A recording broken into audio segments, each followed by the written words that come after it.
Hi viewers, welcome to our channel. ప్రస్తుతం మనతో పాటు దాము బాలాజీ గారు సీనియర్ జర్నలిస్ట్ ఉన్నారు. వారితో ఒకసారి మాట్లాడదాం. సార్ నమస్కారం. సార్ జనసేన పార్టీ ఆవిర్భావ దినోత్సవ సందర్భంగా నాగబాబు గారు చేసిన స్పీచ్, ఆయన కామెంట్స్ చూస్తూ ఉంటే ఇప్పుడు టీడీపీ శ్రేణులు అయితే ఫైర్ అవుతున్నారు సార్. అంటే జనసేన లో పవన్ కళ్యాణ్ గారు గెలవడానికి కారణము పవన్ కళ్యాణ్ గారు జన సైనికులు తప్పితే ఇంకెవరూ కాదు అని చెప్పేసి చేసిన కామెంట్స్ ఇప్పుడు టీడీపీ వాళ్ళకైతే తీవ్ర ఆగ్రహవేశాలకైతే గురయ్యారు. వర్మ మన కర్మ అంటూ కూడా పోస్టులు పెడుతున్నారు చాలామంది. మరి ఆయన కామెంట్స్ని ఏ విధంగా చూడొచ్చు? ఇదే మన జనసేన టీడీపీ మధ్య చీలికలు తెచ్చే ఛాన్స్ ఏమన్నా ఉన్నాయా సార్? ఇప్పటికిప్పుడు చీలికలు తెచ్చే ఛాన్స్ ఏం లేదు. కానీ జనసేన మీద పవన్ కళ్యాణ్ మీద తీవ్రమైన ఆగ్రహావేశాలు అయితే తెలుగుదేశం కేడర్లో మొన్న ఈ జైకేతనం సభతో వచ్చిందని చెప్పచ్చు.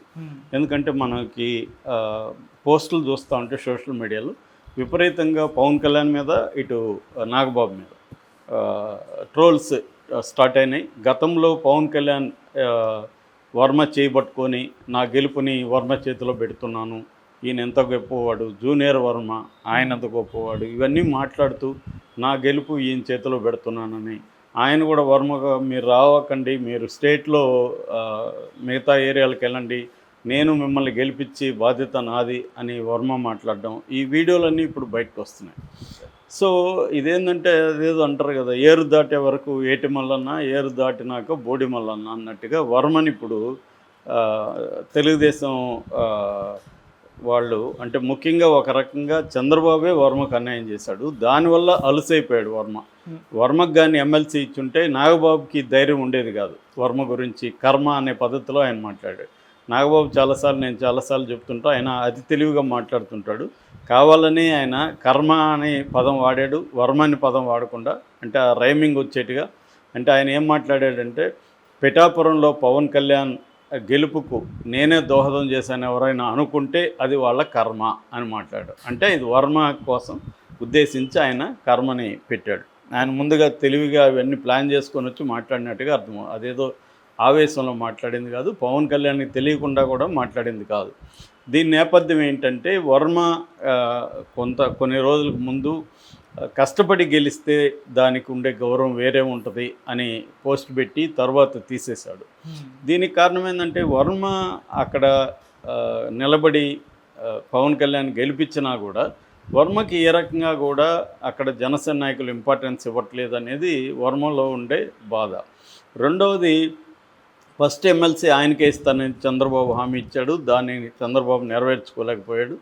అది ఇప్పటి వరకు చంద్రబాబు ఆ పని చేయకపోగా నాగబాబుకి ఎమ్మెల్సీ ఇచ్చారు.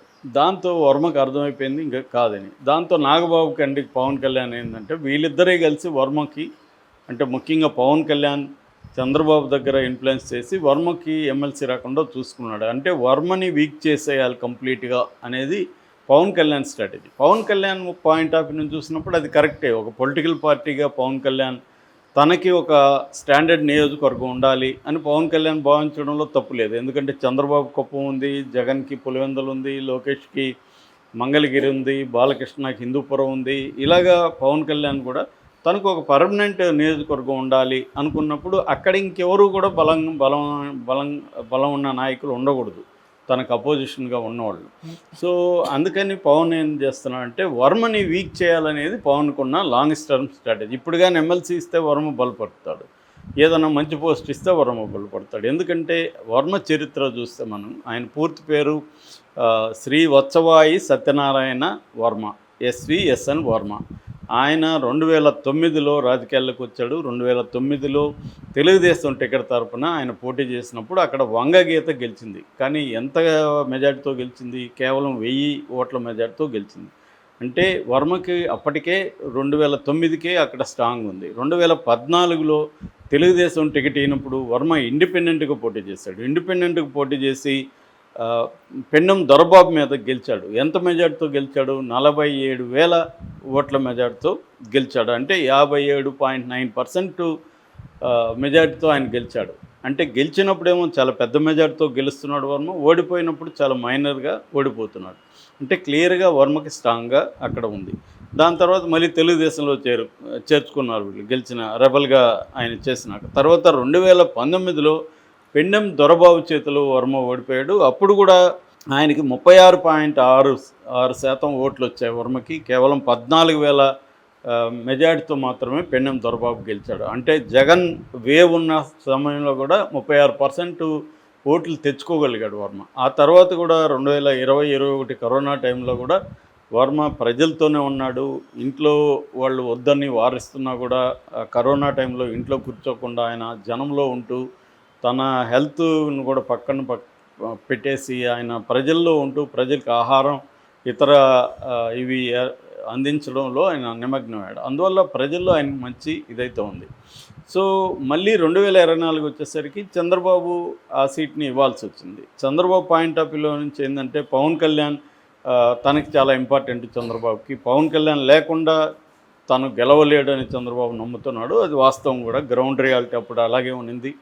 సో ఆ కాంటెక్స్ట్లో పవన్ కోరుకున్న సీటు చంద్రబాబుకి ఇవ్వక తప్పలేదు. అందుకని ఇప్పుడు అక్కడ వర్మ కోఆపరేట్ చేయకపోతే పవన్ ఓడిపోయే అవకాశం ఉంది. పవన్ ఓడిపోతే మళ్ళీ అదొక ఇబ్బంది, మనమే ఓడిచ్చామని కూడా అంటారు. అందుకని వర్మని పవన్ కళ్యాణ్ చంద్రబాబు పిలిచి బొజ్జగించి నీకు ఇవ్వలేకపోతున్నాను, అయితే నువ్వు కోఆపరేట్ చేస్తే నేను నీకు ఫస్ట్ ఎమ్మెల్సీ నీకే ఇస్తానని. వర్మకు కూడా అర్థమైంది, ఒక మనకి తెలుగుదేశానికి చాలా ఇంపార్టెంట్ పవన్ కళ్యాణ్తో పొత్తు. అలాంటి పవన్ కళ్యాణ్ కోరుకున్నప్పుడు మనం త్యాగం చేయక తప్పదని వర్మ కూడా డిసైడ్ అయ్యాడు.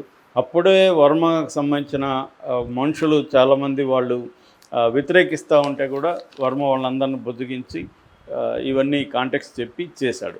అట్లాగే మీరు ఇక్కడ తిరగాల్సిన అవసరం లేదు, మీరు రాష్ట్రంలో అనేక చోట్ల పర్యటించాల్సిన అవసరం ఉంది, కూటమి తరపున మీరు ఇక్కడికి రాకండి, నేను దగ్గరుండి చేస్తానని వర్మ వాళ్ళ అబ్బాయి అందరూ కలిసి గట్టిగా నిలబడి చేశారు. అప్పుడు కూడా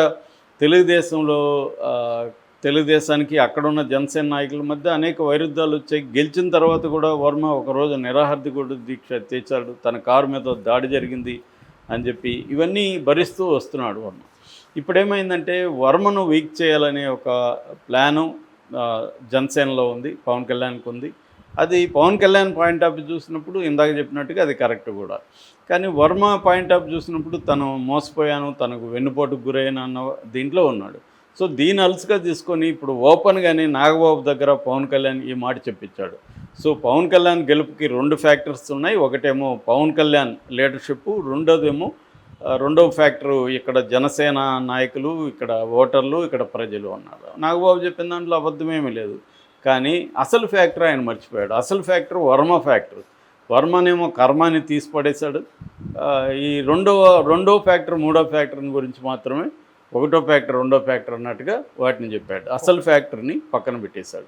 సో దీంతో ఇప్పుడు తెలుగుదేశం కేడర్లో కానీ తెలుగుదేశం నాయకుల్లో కానీ చాలా కోపం వచ్చింది దీని మీద. ఎందుకంటే అక్కడ నిలబడి ఓడించాడు, మన వైసీపీని ఓడించి పవన్ కళ్యాణ్ గెలిపిస్తే పవన్ కళ్యాణ్ ఇప్పుడు వర్మని కాదు తిడుతూ ఉండేది, తెలుగుదేశాన్ని తిట్టినట్టు. ఎందుకంటే తెలుగుదేశం ఫ్యాక్టర్ అక్కడ లేదన్నట్టే కదా నాగబాబు.